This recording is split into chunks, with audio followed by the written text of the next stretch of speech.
everybody, thank you for the patience. We had a little bit of an audio delay, and I think we are up and running now. Well, that's the first time I've been running while I was sitting down. But we want to welcome run in you. a car? Yes, we want to welcome you to this edition of the Technically Marred SoCal VW Scene, a Corey Ryder production, with the executive producing by Jeffrey Hicken and sponsored by Cool Tech Motorworks. Anyway, welcome everybody. This has been a great 2 weeks of VW events. Absolutely. We're going to talk about those in a second, but I'd like to have a little talk about Hot Dog Fred, a person who left us way too soon. Way too soon. And was a big man with a big heart. And I bring it up because there's a well-written story about Hot Dog Fred in the July issue of Hot VW's magazine, the Bible for VW freaks. So pick up a copy. It also is a vintage issue. And Rich Kimball did a really good job writing the story. Anyway, we'll go back to talking about Octo. Well, I just want to chime in also. Hot Dog Fred was a very kind soul, and we had an event he came down and cooked for, and it was also a fundraiser for one of our club members. We lost his kids, and at the end of it, he received cost of goods, he received cost of travel, and he gave everything back. So that's the kind of man he was. That's the kind of man he was. Small example, but we will greatly miss him. Yeah. And he was missed at the spring picnic, and he was missed at some of the events. But spring picnic was great. I don't think that we put that on our list. I missed it. No. Yeah. And if you want to go further back, there's the Wolfsburg West show. Oh, right. But we're really focusing on this 2 weeks in June, which is the VW Paradise in Southern California. Yeah. We have a lot of visitors from across the pond, both ways, Atlantic and Pacific. Yeah. And we have people even as far away as Oregon. Yeah, in the house today even. We've got a peanut gallery back here. We want to recognize those people, and we want to talk about Octo. I think we tried to, but we tried. They had almost 80 barn door buses. Yep, almost 80 barn door buses. The show is as big as I've ever seen it. And I got to tell you, like BTO and the Fords and the guys who put that on, they do a fantastic job. I know that Eric Copeland and Tiffany, they work their faces off, and it's just seamless. And I got to tell you, that's a great event. If you're ever out here, Octo is one to go to for sure. Even if you're not a bus person. Yeah, it's a great show to attend. I'm a Bay girl, so I can't bring my bus in, but it's okay to be Bay. I find stuff in the swaps and have a great time. It's a good show for sure.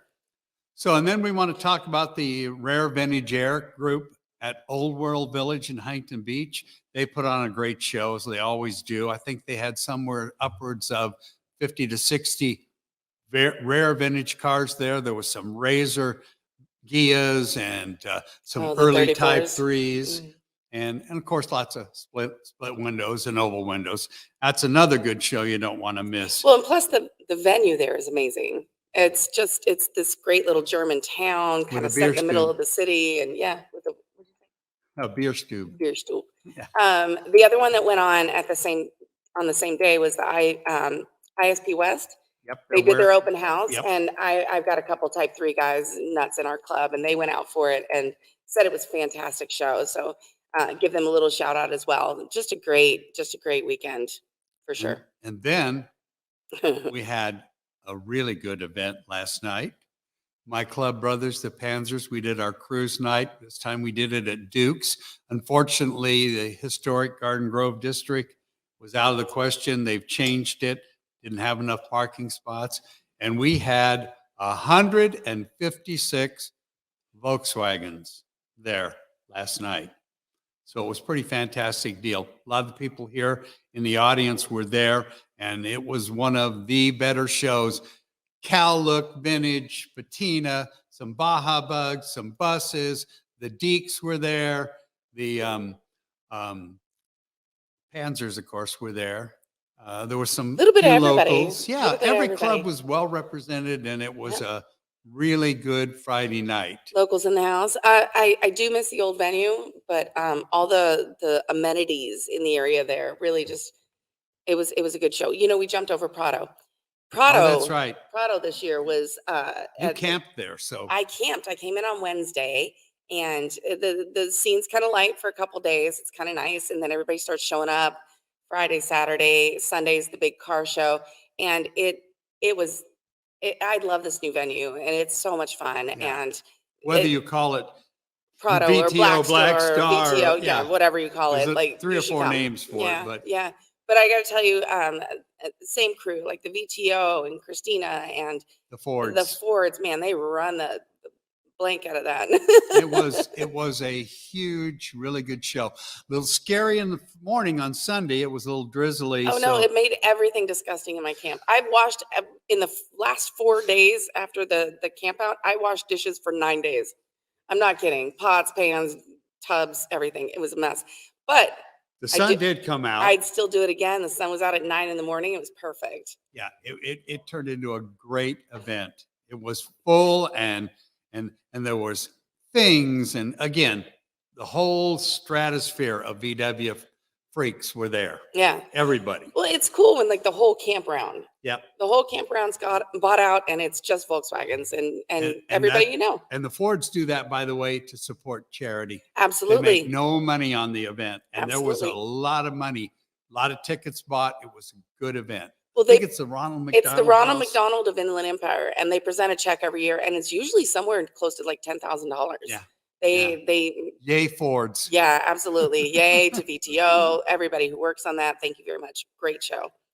And then this morning, We had Cars and Coffee at Hot VW's Hot magazine. VW's Cars and Coffee. Yeah. I hadn't been to that yet. That was my first time. It Yeah, was a big one. it was It nice. was a good one. Huge turnout. So I kind of got to wander around and see a bunch of people, and they're got signing posters and the schleys, and you get to see the great space that Shin takes all the squirrel videos in there. And then we want to remind you that when you're done here, go home and get lots of rest because you're going to be at the Bug In tomorrow. Bug in. The Bug In. I think it's Amazing. like 47th or something. It's crazy. You know, we're Yeah, it might be just- 47. It's just awesome. I want to do a little bit about Medford and the Volks Group. They're having an event come up the end of June and the 1st of July in Medford, Oregon. So if you're a traveling kind of VW person, go up there to Medford. They have a different format, the way they run their event. It's pretty cool. They draw, you don't qualify against somebody, you draw your opponent. And it's a real party. It's a 2-week or 2-day event, 2-day event. Wow. So That's a yeah, commitment. this has been a 2-week event in Yeah. June. I've So, heard nothing but good things about those. the Volks Group, and Yep. and they've got the full support of Doug and Dee Berg, Yep. and it's a good deal. So you should you get a chance to, you should go there. And now Oh, special guest. a special It's guest. time for a special guest. It's and- time. and what is the I'm Sound to of let Music? the beautiful co-host introduce our special guest. We put it out there a week ago, so you all know who it is. But welcome. Welcome, Gary Berg. Would you care to join us over here?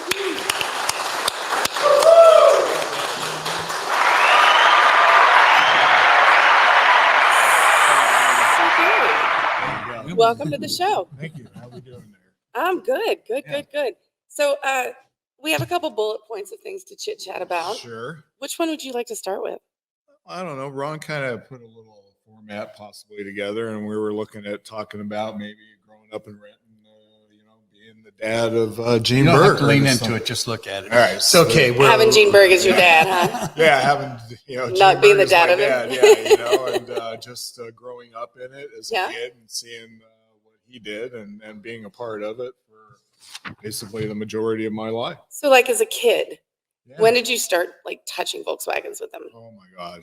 It's Like literally, you're 2 getting yelled at holding a socket. You're looking at like 5, 6, Yeah. you're doing stuff. And, one of the big things, the property was, overgrown with blackberries a lot. And, he had the repair service and, he'd have a body off a pan, but the pan had a motor tranny in it, and we put seats and steering wheels in it. And that was the first Volkswagen I drove beating blackberry bushes down.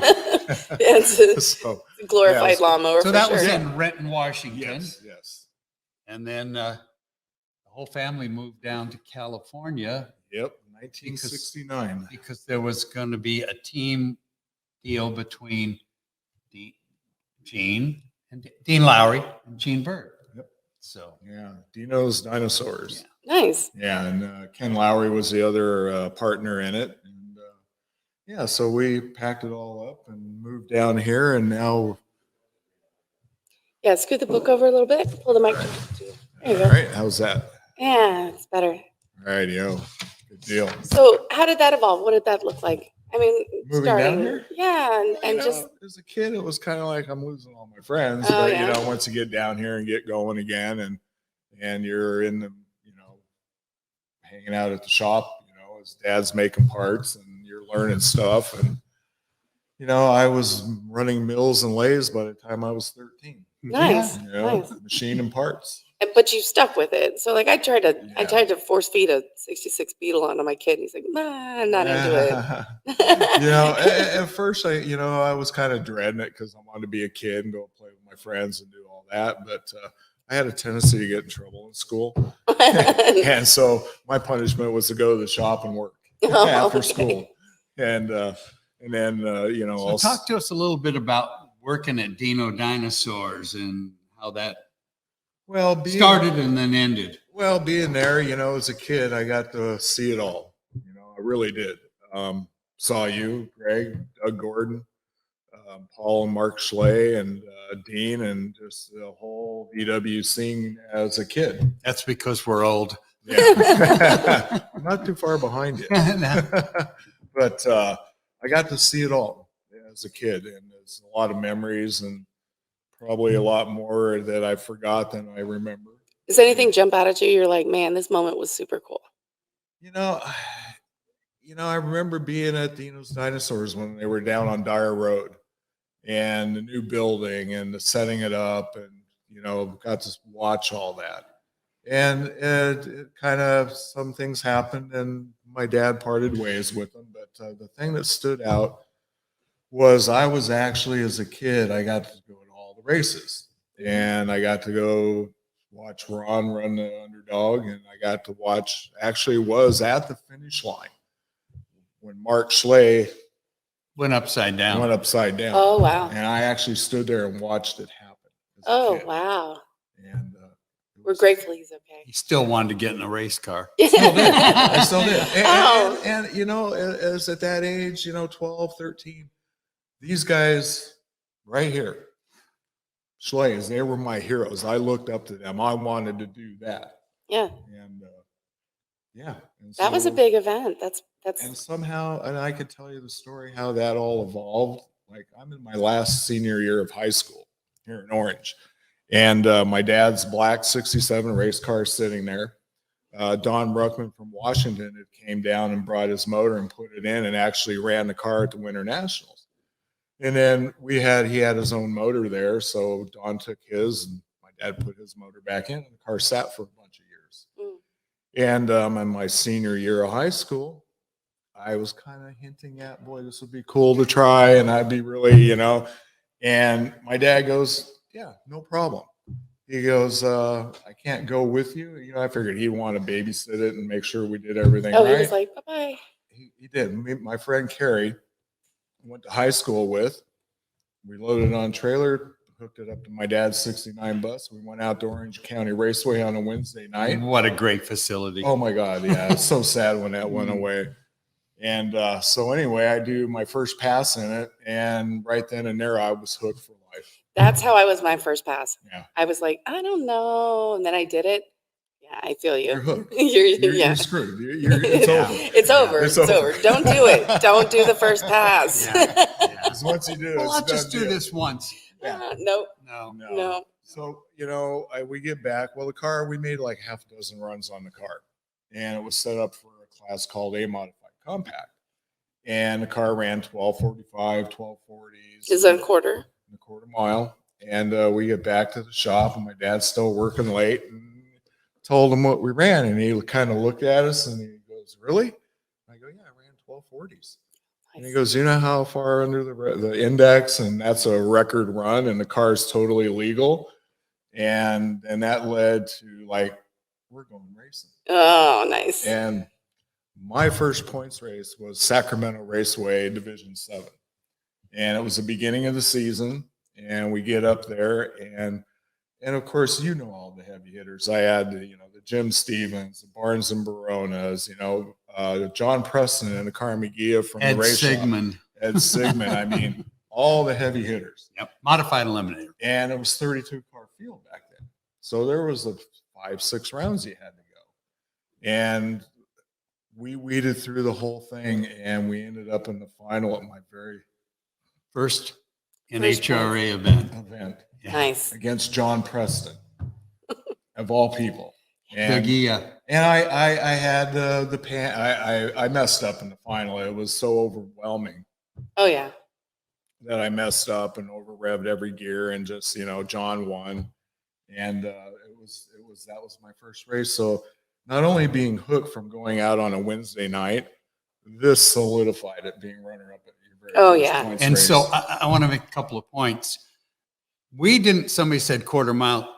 We didn't race eighth mile. We didn't even know what That eighth mile wasn't- was. That Well- was halfway down the track is Well, what it was. So someone was me, and I was just clarifying for all the people that Yeah, only I'm have just- eighth miles From out a there right now. historical references, we didn't, like eighth mile was halfway down. But what I want to interject here is that one event was the beginning of a very, very number of years of winning with that black car. Yeah. I mean, you guys dominated a modified compact for a long time. Yeah, and what's funny at that first points race also was all the new VW guys were there. The Steve Timms, the Bill Duncan and Dick Ness, and Bill Taylor Carr, Rich Cowles. There was a whole new VW group that was coming in. Yeah. And it's like I tell people, it's like I got to watch Ron, Paul, and everybody there through the 70s, and as they retired or went away, this whole new group showed up, and that More was fuel to the fire. it was oh yeah, more car VWs for the Yes. the ace thing. Yes. Oh, yes. So that was the start of it. Very, Racing very career. cool. And that went on for 20 years. So Same car. So, Dinosaurs was a very short period. We always called it back in the day, we called it Dean and Jeans, but it didn't work out to what I think is really in the best interest of the Berg clan. They opened their own store. I was very fortunate to be one of the first guys to work in Southern California, work for Gene Berg Enterprises. It was a wonderful time in my life. And the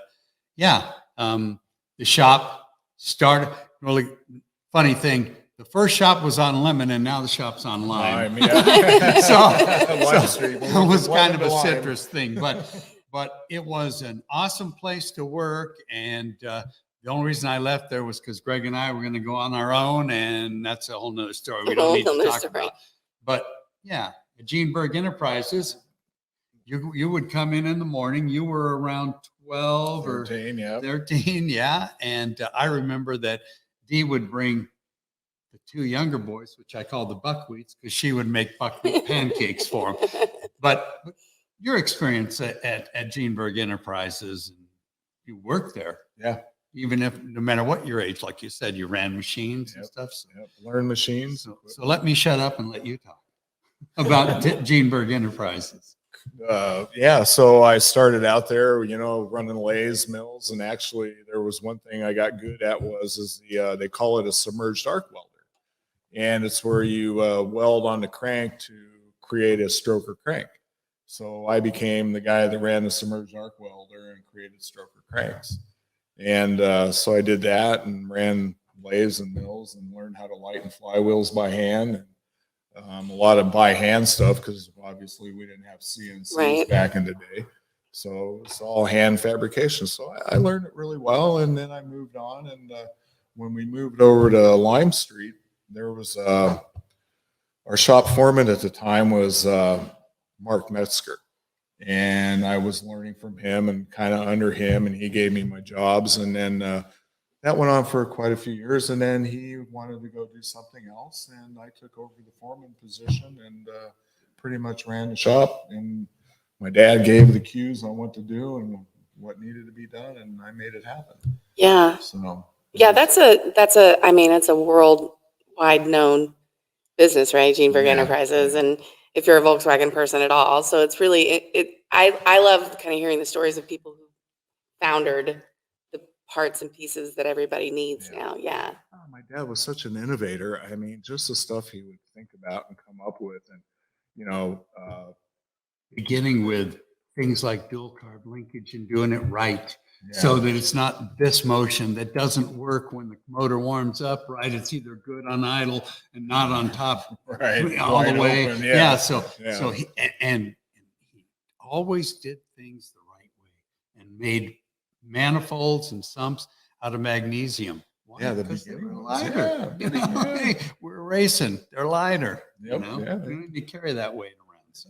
And he just, it never stopped. He was always going, going, going. I mean, you look at, I forget what year it was, 74, that the first 5-speed he made. And I, right beside him, he come down, he's welding, fabricating, we're in the tranny jig, he's figuring it all out. And next thing you know, we're producing 5-speeds. And if he needed a machine, he got it. He got it. Whatever he needed, Yeah. he got. Yeah. And it just, his mind was constantly on it and wanting to stay ahead of the game with, you know, we had, you know, competitors, Scats, the CB, you know, Claude's Buggies at the time, and then Right. Scat, Right. and just a host of other shops. And he just wanted to be the guy. Yeah. And lead the way. It's amazing how, I know I'm deviating, but it's amazing how Claude's Buggies became CB Performance. Because I always thought, well, that's a hokey name. What do they do in Farmersville? You know? Good So we talked a little bit about the black car. If you want to talk any more about Yeah, your racing yeah, in the black sure, car, head it out because I Yeah. like hearing it. So, so we went that first full season, right? We decided to go ahead and go to all the Division 7 races. And that first race was like the only highlight of that year. So what happened was we went out to the next one, dropped the valve. Mm. Next race we had some fail, and then transmission failures, and it just escalated into nothing but a nightmare. Yeah. And as a kid, I'm just like, oh my God, what did I get myself into? You know? Yeah. Well, Because As you a- break it, you as fix a- Fix it. it, right. You know, As an so- anybody, Yeah. you do that. What did I Yeah. get myself into? So at 17, I'm learning from my dad, building transmissions.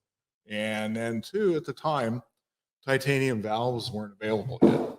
And right then at that point in time, after dropping the stainless steel, we went ahead and got the titanium, Del West came Yeah. along, Yeah. made titanium valves. So, okay, we got titanium valves and new springs, and that evolved into Chevy valve springs and roller cams, and it just evolved. And it was every year. And then we started winning and starting to be in finals, and it was fun. And we were traveling, and you know, Clyde got really good at doing heads, and Doug was like in there mechanically helping, and we were loading up to go to races, traveling races 14 and 15, and you're going racing around the country. And we come into races, people look at you like, what are these punk ass kids, you know? Who are Yeah. they, you know? Oh, yeah. And you're Oh, in a yeah. Volkswagen. Where's your yeah. mommy, little boy? Yeah, you know, the V8 guys hated us, and you know, we'd win a lot. Yeah, you get your clock cleaned and you're not happy. Yeah. By that little thing. Yeah, Yeah. exactly. You know, and again, all the heavy hitters, you know, Yeah. running under the index. Oh, yeah. You know, but the hours, the amount of hours, you know, because I'm working as a foreman in the shop, and then I'm working after hours working, and it just, you know, you got the energy as a young man, and you could keep going and going, but oh my God, the hours and hours, you know, there was no social life kind of. That was the life. That was the social. That's the life, yeah.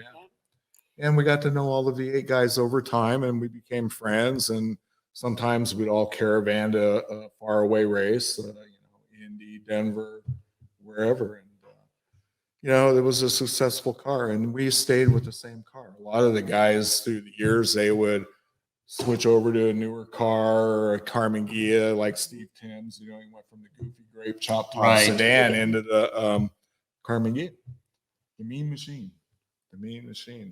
Yeah. But you, at one point, you then went to the blue car, the Burglar.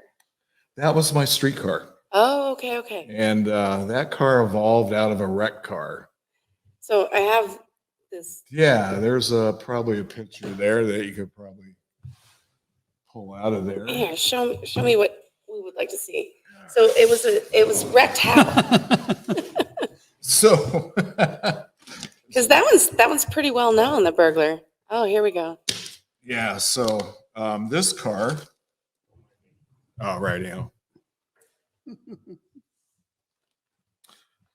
became the blue car. I'm doing this because I still can. Oh, they fell out, Court. A couple of them fell out, Court. And Our Vanna White today is Courtney Berg That's right. of the Berg family. Yeah, so that car, Clyde and I, we were going to the Fall Nationals up in Seattle, and we were up early one morning, and we were coming into work, and it was a 12-second streetcar, and I got on it, and some lady decided to pull out in front of me, and we hit her head on. Ugh. And Clyde went out the front windshield. Unfortunately, we weren't belted in at the time. Mhm. Clyde goes out the front, and as the hood's caving in, it bounces him back into the car. And so anyway, that car got totally destroyed. And both of us took a little bit of an ambulance ride on that one. Mm. And so anyway, the car sat for a bunch of years and cut it up, took everything out, but the back part of the car was still good. So we kept it. And over time, somebody came up with a front clip that happened to be across the street in a wrecking yard one morning. I saw it, and I went over there and picked it up, and then we clipped it back together. It was one of those ones where you cut it at the windshield post and then down at the heater channels. Thank you, Vanna, Courtney. So that car ended up evolving into my blue car. And that took me quite a few years. I lost interest because we were racing full time. And you can just set it there. So we were racing full time and working full time. And so that car sat. And at one point, my dad goes, "You need to either get it done or get it the hell out of the shop." So I focused on it. We had a lull in the off season. And I can hear him saying that. Yeah, he did. Believe me, he did. He really did. He was like, "Get it done, get it out, do something with it." And so anyway, that became my blue car, and it got known as the Burglar. Yeah.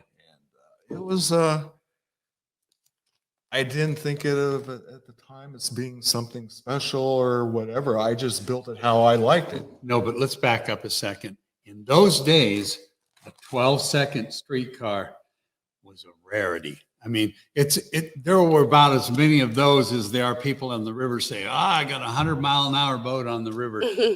Not a lot of boats go 100 miles an hour on the water. And 12-second VWs on the street, not a lot of them. There were a few. They were Garys and a few Panzers, for the most part. Yeah. So, Good question to tie into that from Kevin C. So, Gary, what was the best liquid to use in the GB burnout sprayer kit? Oh my God.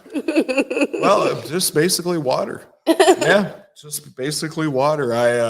I tried some Pine Sol or something and everything, but it was just too slippery and made too much so of did a you make mess. a windshield washer Burnout kit. button? Yeah, so it's pointed down the. Yeah. So what I did is I put a washer Of course you did. bottle up underneath Yeah. the fender well and made some nozzles that went down to the rear I had tires. one too. So Had my Hearst line lock in there, and they'd be looking at you, you'd be going, "What? Okay, I'm ready." and as a punk ass kid, man, I ended up pulling into a McDonald's drive-through one day. I got up to the teller window. I smoked the place down. Oh. So this is kind of the water burnout kit setup. Nice. That's fantastic. I did the same thing at Renfrey Motors, right through, because they had a door in the front and door in the back of the VW dealership at the corner. I was persona non grata for a while. Don't come here again and do Get that. out. So, And the Burglar's still around. We saw it last year at the Grand National Roast. the Grand Nationals. Yeah, it was I came great to through. see it. It was fantastic. I came through. I was actually walking around with Sean Brown, and he was like, "Oh my gosh, I've never seen this car in person. It's been in magazines and all this stuff." And we sat and gawked at it for a little while. But And it very was, cool build. It was really great to see Rick Well, out there. it was good to see it. You and I had the same comment. The wheels. Remember that? Yeah, It's like, dude, clean them. polish those wheels. You're the Grand the, Nationals. the guys that were there, like I think Bill Schrumer, and they got a couple guys, and they went over there And did they were them for working 'em. on 'em, Yeah, yeah. they're working on them to Yeah. get them all cleaned up. Yeah. You know, so right now, since Rick had passed away here not too long ago, and so the car's still kind of in flux, and I'm hoping possibly to have first crack to get it back. Well, if Nice. anybody should get it, you should. Yeah. So Well, fingers crossed for you on that one. It's Yeah, a beautiful definitely. car. Beautiful still to this day. it actually is. It's Yeah. well been kept really well, because what's kind of funny was I saw the tags on the plates, and it hadn't been registered since 1999. Really? And no one's seen the car for 20 years. Yeah. Yeah. And- that's what I and- heard when it was out. And all there was rumors about it. Yeah. Exactly. And you didn't know what was true, who was knowing what, and all And that Rick kind of wasn't stuff. very communicative about letting you know what's going on and where the Right. car is and all that stuff. Right. Yeah. Very, very cool car. So we have in our notes to talk about Hawaii telescopes and rentals. Oh yeah. So Yeah. anyway, not to speak of any ill will or anything, but after my dad passed away, Yeah, I- that was way too soon. Unfortunate. We missed the man. yeah, big time. I was let go, and so I was kind of lost, and because that was my whole life. And so anyway, I went up to our family property up in Washington, and went to work for a company called Art Morrison. He's a V8 chassis guy, and I fell right into his CNC department and ran that for about a year. And then I decided, man, I need to just do something for me. And so I started doing motors and trannies up there with Doug. Doug was living there already, so Yeah. got to stay on the property and do my thing there. But come around 1999. So we got all this Y2K crap that everybody was talking right. about. The world's World's going to ending. end. Yeah. And so a bunch of friends, and my best friend Bear Barrio lives in Hawaii, and I'd been over a bunch of times and visited and stayed there with him, and went racing with him there at Hilo Dragway. And so I met a lot of people there, and a lot of my friends there also living on the mainland. Mm. And they go, hey, you know what? YK or K2Y or whatever it was, the year 2000, where Yeah. everything shuts down. They all go, hey, let's go to Hawaii. Best place to be. Right. So we did this big millennial party. We went out to Hawaii, and there was like 20 or 30 of us. And Let's get drunk. The world's going away. exactly. I want to be on an island and a beach. Yeah, for Yeah, sure. Perfect. Pick avocados and pineapple, right? And so anyway, I was out there, and I was talking with Bear and hanging out for a little bit. We were out there for a couple weeks, and living up in Washington, it's rainy, cold, snowy, and I don't do well in the cold. Back then, I catch colds real easy. And anyway, I got back to Renton, Washington, back to the shop, and I'm like, nah, I'm going to Hawaii. So I packed up and moved to Hawaii in 2001. Nice. And And talk about a career change. I mean, oh, you were doing optical work on telescopes. so what it was when I first got there, the first year I was there, I was working for Aloha Auto Parts as a counter guy selling parts, and I couldn't find a good job. And I had applied at one of the machine shops. Overqualified. Yeah, the only CNC shop in town, I went and applied for it right away when I first got there. And he already had a guy, and he said, no, I'm good, So about a year later, I wasn't doing financially well. And I'm thinking, well, they tell you if you ain't meant to be on the islands will kick you off. Mm. So I'm like, about the end of a year, I'm like, you know what? Maybe I need to move back to the mainland and look at something else to do. And right about then, the machine shop guy come looking for me. He Mm. goes, hey, my guy went to the mainland to help us build his brother's house, and he never came back. So anyway, he goes, well, come on. At the time, Bear was on vacation, and I was helping running the shop. And I said, well, give me a little bit of time here till Bear gets back. How about if I come over for a week? You look at me, I look at you. Well, let's see if we make a good fit. So I went over there for a week and was running the CNC and doing manual mill and lathe. and it worked out good. And he was doing a lot of telescope parts for the observatories up on Mauna Kea. And so anyway, I left Bears and I went in Aloha Auto Parts, and I went over to the machine shop, and I worked there for a few years. And the owner of the machine shop, his best friend was a main scientist that built and designed and engineered telescopes. And he happened to have the building right next to the machine shop. So we're working away in a machine shop, and he had a petition for a new telescope design. And it was called Nicky. It was a near infrared cornographic imager. And he got the contract.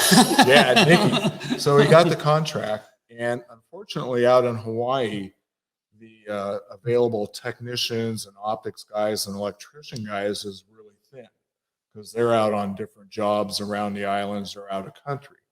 So one day they went to lunch. They come back and they go, "Well, what do you feel like going? What would you think about going over to work and put a telescope together?" And I'm thinking, no shit. I was like, I'm thinking this is way over my head. I'm thinking there ain't no way I'm going to be a guy putting telescopes together.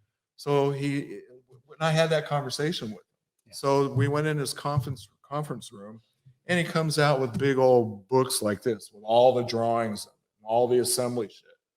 And he starts flipping it open for me, and the phone rings. He goes, "Hey, I got to take this call. I'll be right back." So while he's gone, I'm flipping through the pages. Trying to figure things out. Okay, how hard is this, right? Cliff notes. Really quick, and I'm looking, and no kidding, I'm sitting here looking at him, and I'm like, this ain't nothing. This ain't rocket science. This is not right. I'm thinking I can do this. So he comes back in, and we make an agreement on it, and I start working for him. And 7 years I worked for him. Wow. And I put some really cool shit together. I learned a lot of really neat stuff. I learned a lot about telescopes. The Nicky one was commissioned for Gemini South down in Chile. Wow. So it took us 5 years to put it together. And that's the thing. People think they just put stuff like that together. No, it's a long process. I'd be in doing all the mechanical, and I'd have to stop, wait for the electrical team to come in and do the electronics. And then there'd be the optic guys. So I'd have a little breaks here and there. So during all that, I bought We're not talking little. No, we're talking the big Big stuff, boys. the big Yeah, stuff. yeah, yeah. So anyway, during that, I bought a Westphalia, a 1983 and a half, first year of the water cooled Westie, and started renting it out. And at the time, my wife, she built a website, and next thing you know, we're busy, and I'm like, wow, and buy another Westie, and then bought another one, and we're rocking and rolling, renting buses. Somewhere between Renton, Washington, and Hawaii, we got married. Yeah. Yeah. So I'm picking this up. So yeah. So I was like, wait. Step. yeah. So I met my wife in Hawaii, and we ended up getting married. She had a stepson, and she was great. We did really good, and just things happen, and yeah. So anyway, we're no longer married, but still care for everybody, obviously. Yeah. So renting buses out, and what was great, Telescope Company had a big parking yard, and we lived like 40 minutes out of town. I drove to town every morning, and the airport wasn't too far from where I was working. So he let me park the buses in the parking yard, and I could work on them and then take them out to the airport and ride my bicycle back and forth. And when I needed to pick one up or take one out. and How drop many it did off. you end up with? I ended up having 4 of them. Oh, nice. Yeah. It was, and it was really great. They have the visitors bureau deal Oh, yeah. that they reach Chamber out of to. Commerce. Yeah. Yeah. So anyways, CNN ended up picking us up somehow because we were signed up with them. Nice. The Better Business Bureau. And they Nice. did this big thing. And next thing you know, we couldn't keep up with it. We were booked out for like 6 months straight within a couple weeks. Wow. Phone was ringing off the hook. We're like, holy mackerel, man. One little What year thing- was this? 2002, 3, 4, 5. Yeah. Ran it for So what did a bus cost to rent in Hawaii? we were doing it $100 a day. It's cheap. It's cheap. Yeah, cheap, really It's cheap. cheaper than owning one. Yeah, right. But it was fantastic. I mean, it was great. People would fly out. We meet them at the airport. give them a rundown on the vehicle and, send them on their way for their dream vacation. Yeah, It was that's pretty awesome. cool. And there was a moment when some really harsh reality kind of set in. We had booked up where we didn't have buses, but this one couple from Canada wanted to come out. And the gentleman was contacting us without his soon to be future wife knowing about this. Oh, And he set up this, we were going to meet him and do the big, we always met people with the lays and then the aloha and really, did the Hawaii thing. style. Yeah, Hawaiian style. And anyway, so they were coming in at 2 days earlier than we'd have the bus available for. So they went and got a rental car and they went around the island, did a few things. And we go to meet them at the airport because they were going to drop the rental car off and pick up the bus. So we get to the airport and we're waiting for hours. Tried to get a hold of them on their cells, no answer, no nothing. And we're like, okay, what do we do? So we just went home. And then like within an hour, I'm listening to the local radio and it started talking about a head-on collision up by the volcano and they both got killed. oh, yucky. And it kind of really set in that, you're responsible for people's lives. Yeah. And Oh, so wow. that kind of changed us a little bit in some aspects of it, Yeah, for sure. because the family actually looked out to us to help them with everything that needed to be done. Oh, yeah. So yeah, it's Wow. but man, it's sure fun though when people come back all giddy and This is the tan. best thing ever, yeah. Yeah. Get sand in the buzz. It's Yeah, perfect. So then when did you come back to the States? In 2010, And that was to Arizona? went out to Arizona to Prescott. So you went from Hawaii to Arizona? Yeah. Well, and you had friends ahead of time out there. Duncan Ness were in Arizona then? No, I just what happened. So here's kind of a short scenario. Stepson had really bad asthma, Oh, yeah. and the my wife- volcano. and the emissions air, from yeah. the fog, Yeah. the mold from the tropics and everything. So anyway, my wife and took Quinn out to Arizona for a quick vacation. I stayed home to work and do the bus thing. And when they came back, I went to meet them to pick them up, getting off the plane. I didn't recognize them. Whole new kid, huh? All his swelling from the asthma and everything was Yeah. gone. He didn't Wow. have to use his inhaler. I didn't recognize him. Yeah. Yeah. 2 weeks. Wow. And at You that treated point, him like your own son. oh yeah. And then so at that point, we made the decision to sell the rental business and pack it up and move out for him and go to Well, that was Arizona. I think that's a really cool venture to have the experience of like hanging out in Hawaii and renting buses and Work on sharing the VW. telescopes. Yeah, and work on telescopes. Sounds more like fun than a job. It You know, does. that's the whole thing. It's like I had to pinch myself going, is this kind of stuff really happening?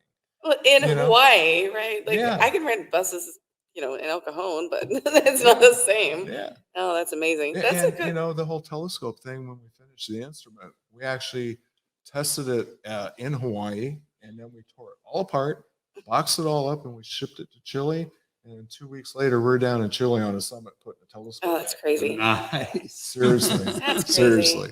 So then, how long were you in Arizona? Not long, probably maybe a year at the most. So then, I'm jumping ahead a little bit. Sorry, but The Sound of Music. You and Carbs. Okay, well, let's get him back to SoCal. Yep. He came back. Came back. So we're out in Arizona, and within a year, my stepson's name's Quinn, and he got really sick. And we weren't sure what was going on. And being Prescott, you only have so much medical in one Resources. hospital. So took him to the doctor, and turned out at 10 years old, he had type 1 diabetes, adolescents yeah. type 1 diabetes. So we ended up down in Phoenix for a week while they got his organs and everything back going, 6 IVs in him. And anyway, long story short, Sharon wanted to move back to her mom's and get a divorce, and that was the end of that. So she let me see Quinn for quite a long time. Yeah. So they went to Thousand Oaks. So I came back here. So that's how I ended up back here in California, and Okay. in the shop that I'm in now, and started doing Volkswagen stuff. But We're doing. I'm sorry. you're notorious for carbs. How did we go from like Volkswagen stuff? Well, you were doing gearboxes and motors, Yes. to begin with. Yes. There was no carburetor work other than if you were doing a motor and it needed a little work on the carburetor. Exactly. Yeah. Well, so I started doing motors and transfigure. I couldn't find a job when I got back here. I went everywhere, put in resumes, interviews. Boy. couldn't get a job. Yeah. Nowadays, Yeah. you're a dime a dozen. Oh, But I tell you. I couldn't find work. So Clyde, the shop next to him, he introduced me to the guy that was renting half of it. I rented the other half and started doing the motors and trannies. And it actually went well. Now from Flat 4, contacted me and we talked and he goes, hey, and this is 2011. He goes, hey, I want you to start building me motors and 5-speeds and I want to start selling your product.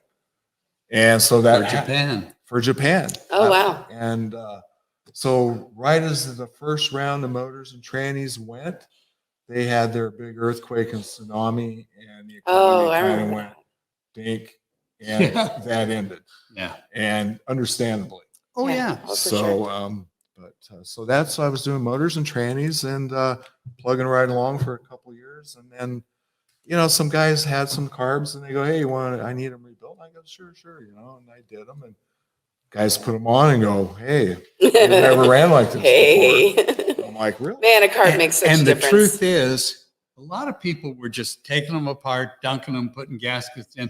They weren't doing all the things they could do that you do now. Right. Yeah. We're talking the sound of music. You've heard that phrase. Mhm. Because when they're right, I have a stereo in my car. And when I'm going down the road, I can't hear that shit. I hear the motor, and it's beautiful. Yeah, when they're synced and going. Yeah, they're wonderful. Yeah. It's a purr. It's Yeah. a big kitten back there. It's like coming back from the Hot Beat Ups Carbs and Coffee. I'm driving my buddy Carrie's car. And I haven't driven one for a while, and any freeway underpass I went under, I was on it. I wanted to hear that Yeah. stuff. Yeah, and any opportunity you have to like drive through and set off car alarms is always fun Oh yeah, too. yeah. Yeah, And for it's sure. a very successful business. I know that you're backed up. You got to get in line. Yeah. If you need your carbs tuned up, you have to get in line because he's very busy. Yeah, and I started out kind of like how you say other guys do, and I was just doing the chem dip and gasket. Yeah. And then all of a sudden, some weren't running right. And Andy Niebel, who after my dad passed away, had come down and worked at my dad's shop and kind of took over as far as production. He came up with a couple really awesome ideas that I wasn't aware of until I started doing the carburetors. He made a center shaft seal kit for the Berg 58s. So there was an inner seal in the middle Right. that helped to seal it up. And then he also made it with the adjustable ramp, the accelerator ramp. So you could Yeah, move- because one size doesn't fit all. Exactly. So making the adjustable ramp. So anyway, I started doing the seal kits and doing the ramps, and they were looking better and better. And then I started flow testing every carburetor Oh, and looking at what was going on. And then a lot of carburetors I get in, from the Italians to the red lines, all the grease was missing out of the bearings. It was gone. They're dry. They're dry. And I'm like, okay, what's going on here? So one day I'm picking up, so there's a bearing that's the 607 DD, that's just a black cover on both sides of the bearing. It's just a seal. It's a dust cover. And it's not a seal. we have visuals. We have visuals. So yeah, let me finish this and I'll come back to this. Yeah. And so anyway, we put the seal kit in them, but yet the bearings only had dust covers. And I get a set back after a year because the guy says they're acting funny. All the grease has gone out of the bearing. I'm like, So I kind of let it go. I go over to Bearings and Drives to pick up another round of bearings. The guy gives me the wrong bearings. They're an NSK, what they call contact sealed bearing. It actually has a lip that rides on the race. Yeah. Can't get sucked the grease out of them. I tried. And I'm like, oh my God, this wasn't by accident. This was meant to be. Meant to be. So anyway, I started putting the contact seal bearings in and the seal kits. And all of a sudden, the base was so sealed up. The mixture screws were just nice to work with. Everything was stable now. and it changed how they ran. My mixer screw won't react because your bearing is leaking. Air the other through- air side, through, so yeah. it's taken over. So, Yeah. It doing the base of the carburetor changed everything in a way, and then flow testing them and getting the timing on the progression ports correct. And one thing led to another, and all of a sudden word spread, and I'm like, I don't got time to do motors and trannies anymore, and this is a lot more fun doing carburetors. Too fun. And so I just started doing carburetors, and because you're doing them better than anybody else. out Anybody there else doing is it. what I'm hearing. Yeah. I try to. I mean, that's You what I are. strive for. You are. And coming back to here, what Courtney just handed me is the casting of a Berg 58 millimeter carburetor, and this was a very long process. So in 1992, we decided to run the black car in Super Street, and they didn't allow the fuel injection. So my dad had a raw casting made of a 56 millimeter IDA that was a sand cast. And we ended up getting it and bored it, and it broke through everywhere. So we welded it all up, and we made a set of 56 millimeters, and it went on the car. And at this time, Jack Sacchetti, this is the 1992 Super Street Wars between me and Jack. Yeah. Oh, yeah. And anyway, we welded them all up, and we called them the Blobberators. And we went racing, and that was the beginning of the era of the carburetors, the bigger carburetors for the Volkswagens.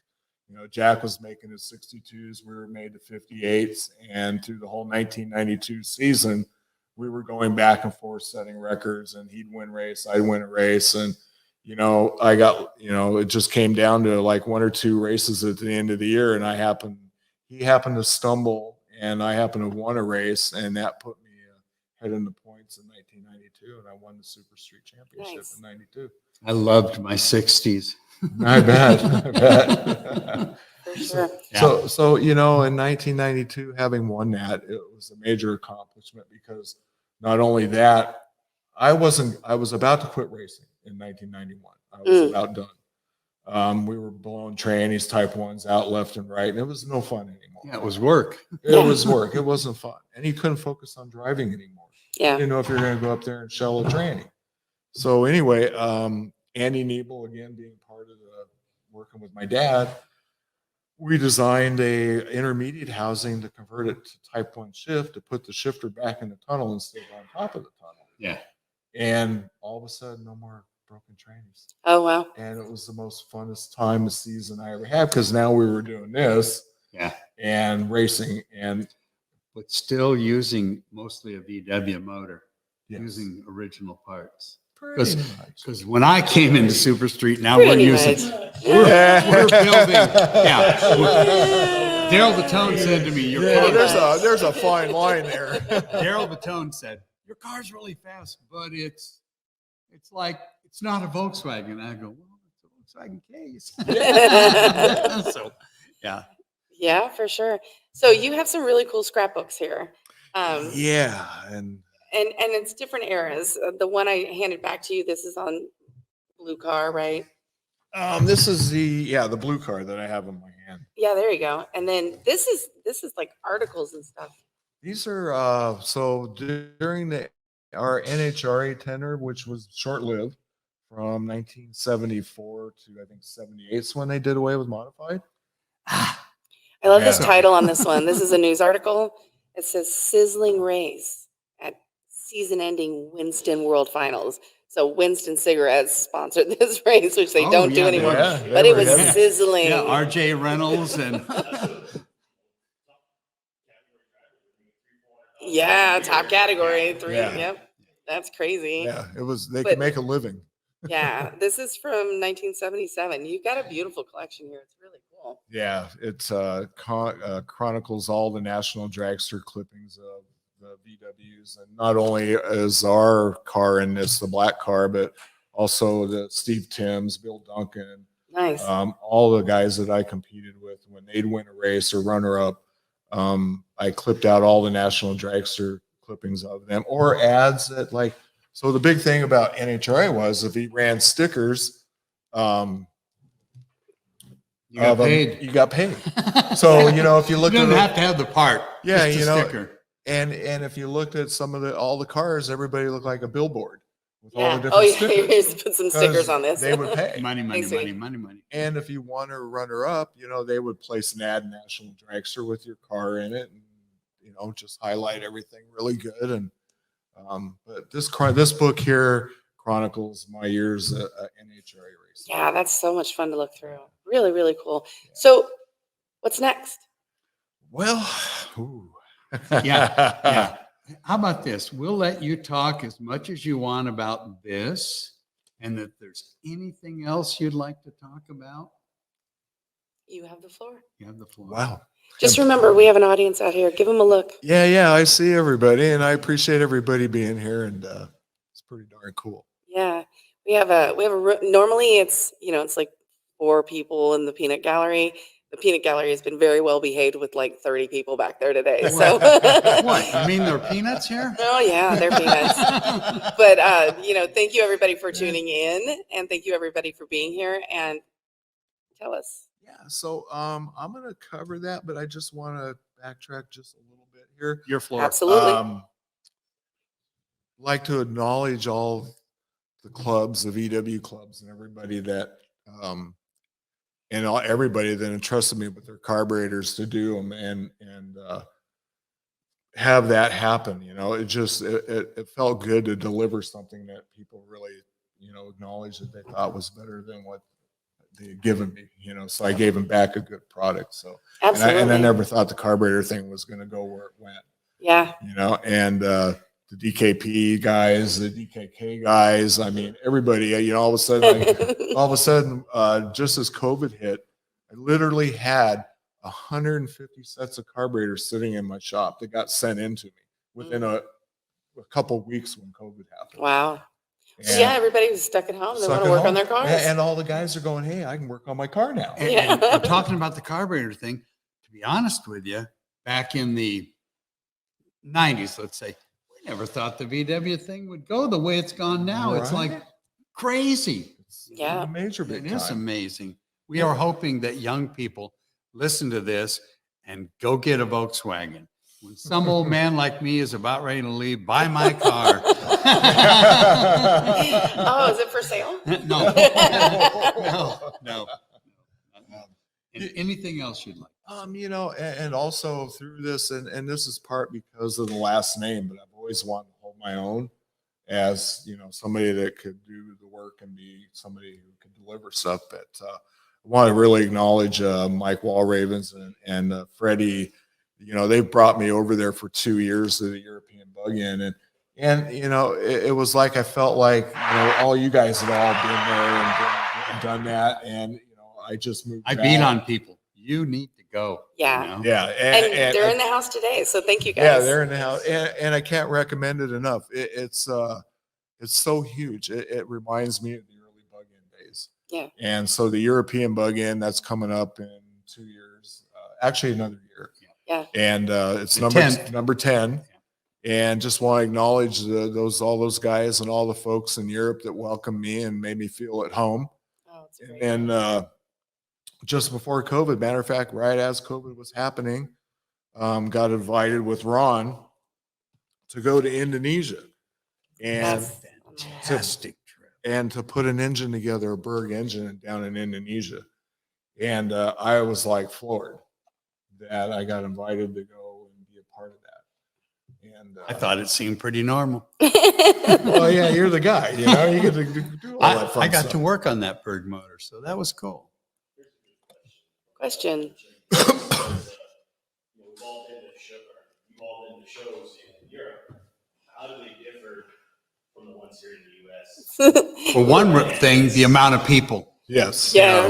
way bigger. And the commitment to distance and driving. Oh yeah, Oh, yeah. yeah. Oh. There's yeah. The neat thing about Europe is in a day you can drive through 2 or 3 different countries, different food, different language, different customs, different architecture, and it's a fantastic melting pot of VW freaks. Totally. It's the home where they came from, Germany. And yeah, or they come across the pond, they take the Yeah. ferry over, and Yeah. the amount of people now, the amount of people, I guess, might be also because it's a multiple day, 4 or 5 day event, and they have as far as the grounds, they have way more area to work. Like the camping area itself, just in that alone would take you a whole day to walk through the campgrounds. Well, yeah. And the animal right, zone. right. I'd also Right? say the other thing is we have so many rules out here. It's a little more like Free for all. easy Yeah. and just if it's cool and you don't screw anything And up, nothing do goes it. wrong. Yeah. It's easy. Yeah, that's a big difference. Hi, Jim. We also a little shout out to England. I wouldn't mean to chop you off Europe. We have some English brothers. So, and my dad from England, You Keith can. Soom. Yeah. Which innovation or product are you most proud of and why? Part one. And then I'll follow up with the second part. All right. Well, I'm gonna have to say there was a lot of them, but the carburetors was the biggest one.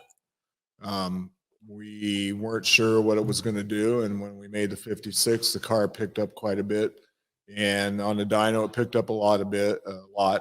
And then we went to the 58s, and we saw a really huge difference. And it was like, and that was the 1992 season, the battle of me and Jack, and the carburetors was a big deal because that still holds today.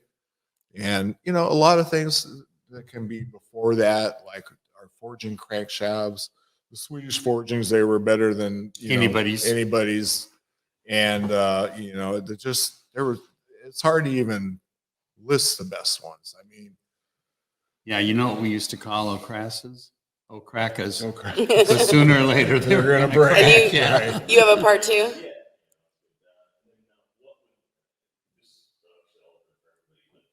What would you like to see happen in the VWC or the industry over the next 5 to 10 years? So I'm not sure that people can hear you. You don't have a mic, right? So the question is, what would you like to see in the VW scene happen in the next 5 to 10 years? Wow, that's a heavy question. More young people. More young people. Yeah, more people coming into it. More women in racing. Yeah, there you go. Yes. That's hot. Yeah. Yeah, my favorite kind of people, females. So I would think is the educating of the younger generation and really learning what's going on in a way, even though, I look at social media, there'll be a guy asking a question and there's 100 different answers. Yeah, and there's a lot of beating each other up. Too. Yeah. I'd love to see that go away. Yeah. And Yeah. there's tech books out there. Yeah. My dad published a lot of instruction manuals. I mean, some of it's outdated, but a lot of it still holds true today.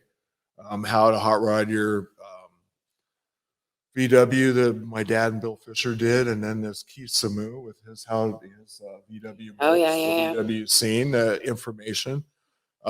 There's a lot to be read out there rather than listening to maybe a guy in his garage that's had a few too many cocktails that comes up with a new remedy. President company too. Wait. Are you I'm talking sorry. to me or him? Yeah, sorry. okay, so We have another question? I can ask this question. I think it almost echoes of kind of what we just talked about is, and what I saw on the European side of things, it didn't matter if you were a drag racer, a resto guy, jalopy pile of shit. A It didn't matter patina what you guy. drove, it was all about the car and the love for the car. And I feel Absolutely. that we've lost sight of that. And it's just easier to throw shade and talk shit than it is to embrace. Yeah, no, that's a good point, It's true. Corey. Corey's commenting over here. Our producer over here is saying that people have kind of lost sight of like the love of the car, and in certain scenes, in certain circles, there's different types of cars, right? There's the patina, there's the resto, there's the whatever, and everybody should support each other instead of like throwing shade and talking shit. So thank you, Corey. That's like. I think that's super key. And when I talk to people about what we do in our Volkswagen scene, I talk about how cool the people are. So I met a guy yesterday at the DKP Cruise Night who just like was marveling at everything. He was like, "Oh my gosh!" And he was like, "Oh, and you race? Oh, and you win? Oh, well, fuck yeah, I win." Sorry. Beep. delete. Yeah. Okay, Delete. remember when Yeah. we started, I said, you fucking can't talk like that. You can't fucking talk like that. That's why I clicked. So, we want to thank our special guest for Gary Bird for showing up and giving us a brief glimpse in what is an illustrious VW Absolutely. career. Very brief. And we want to thank him very much. And the Peanut Gallery can let it rip now.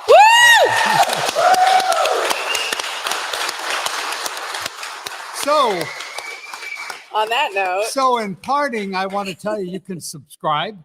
You can be a member of the VW SoCal scene and encourage people who aren't VW people, but who may have that interest to join us. absolutely. And if you subscribe, you'll get notifications of when we go live. And if you go check out the SoCal Volkswagen Scene YouTube, it has our past episodes, and you will see many more to come because we love doing this. We love you guys being here. Thanks for having me, you guys. Absolutely. Thank you. Thank you for being here, Gary. Thank you.